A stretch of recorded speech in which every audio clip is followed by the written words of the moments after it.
Sherry Veronica, good day to you. I hope that all is well with you and most Barbadians, wherever you are, whatever you're doing, do it in a spirit of love and caring and compassion. I am interested in the idea of speaking to what we claim to be cultural appropriation. And in my belief system, vulgarity and misogyny are not appropriated issues. They're issues that's innate to individuals.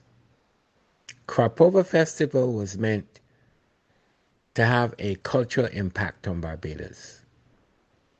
Our importation of the value of vulgarity, rampant nakedness, exposition of oneself, um, goes to the individual more than to anything else. Um, the majority of the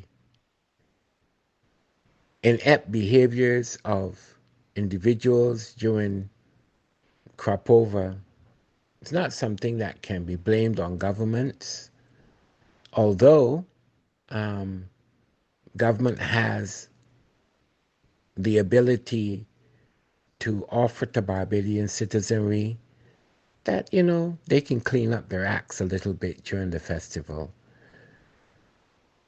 I worry about Barbados's chief import being an import of of our nakedness, that we are importing it and at the same time exporting it from other areas of the world, that we have lost our Barbadian DNA for this period of time, and that our chief offering to the world is, some cultural insensitivities as it relates to Barbadian women being naked. That people can view Barbadian women as only offering nakedness rather than offering the sweetness of their souls. I may be wrong, and it wouldn't be the first time that I've been chastised or been told that I'm wrong. This is just a belief system of a guy who is aging and maybe many can say has become too boring over the years now. But my mother is a Barbadian woman. My sisters are Barbadian women. And my aunties are Barbadian women. And I want the best that the world has to offer to women to occur for Barbadian women and all women, as a matter of fact. So some of what I have witnessed tells me that we are on a slippery slope of immorality, and that what we have maybe imported and now what we are exporting um, is a cultural degeneration of what was meant initially to be a festival premised on culture, the culture of Barbados. The culture of Barbados can never be a culture of of of immorality and misogyny and the prevalence of sexism of any kind. That's not Barbadian. That's not pride in industry. If you hold pride in industry up against what what I've seen on videos coming out of my beloved Barbados, it's not even remotely close. Those of you who think that it is okay for women to expose themselves to be sexually perverse, um, we have a difference of opinion.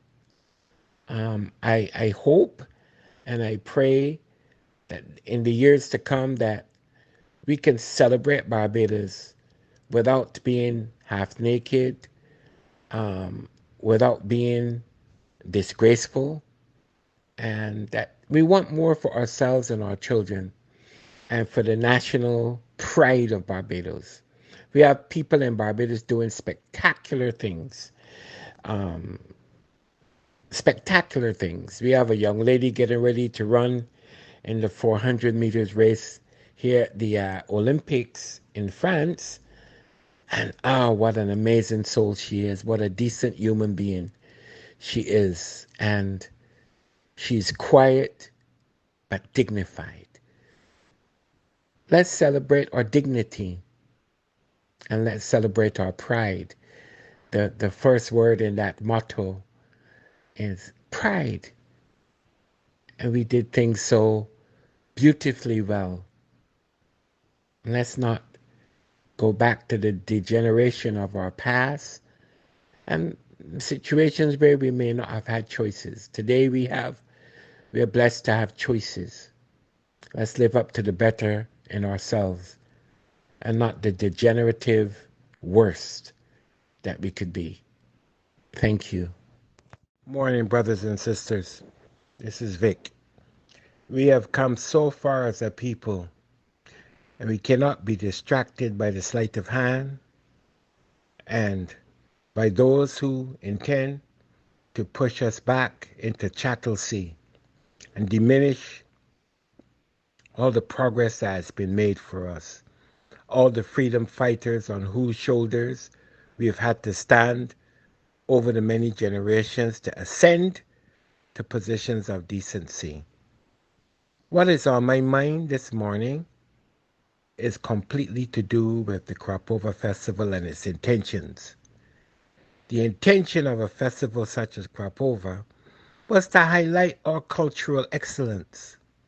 What was meant to highlight our cultural excellence has now cascaded into demeaning, misogynizing, and as a vehicle to show cultural gutterism. I am not particularly happy, though I understand that you can't blame a government for individual behavior of people, to what I see Barbados now embrace.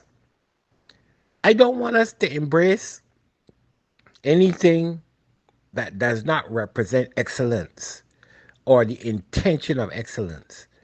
So when I look at Barbadian women who are loose and who act salaciously, I am mindful of the fact that I was raised by a Barbadian woman. I was taught by female Barbadian teachers for the most part. I have aunts and nieces and members of the community in Barbados, women, who were very instrumental in my rearing, bringing me up. So I understand that the woman in Barbados' history is the first teacher, as in most cultures. So I think it is on our best interest for us to be conjoined to a system that protects the integrity of the Barbadian woman, and by so doing, the integrity of the Barbadian family. Right? I may be a voice crying out in the wilderness, and there may be others who join me out there in the wilderness. I am not offering that I'm holier than thou or that I am better than anybody. Far be it from that. Far be it from that. But we have to come to a place where we accept that our pride, the motto of Barbados, our pride and its industry, cannot be aligned with the looseness that we see projected across social media of Barbadian women showing their half-naked bodies and doing whatever else they're doing on these videos, that can never be right. Because if I accept that, I am accepting that across all of what we've been taught as Barbadians. It's wrong as two left shoes, and we can't accept that. There's something that's morally, ethically, socially, spiritually wrong about that. I'm not saying people shouldn't enjoy themselves, but the things we do and the choices that we make, there are consequences. There are consequences. If I don't want it for my daughter, then I wouldn't want it for someone else's daughter. So I'm just appealing to those of you who are listening to this to reach out and appeal to young women and men that, we serve a powerful God, and that we should admonish each other to be relatively decent and loving and compassionate and caring. You can't be half naked today. You can't be half naked today. And then tomorrow, when somebody makes a suggestive remark to you, you decry that suggestive remark as being misogynistic or sexist in nature, when yesterday you were cavorting and carrying on in a manner that didn't represent any form of decency. Help me spread the word about Naked Departure via social media. Subscribe and share to show support and love for our channels.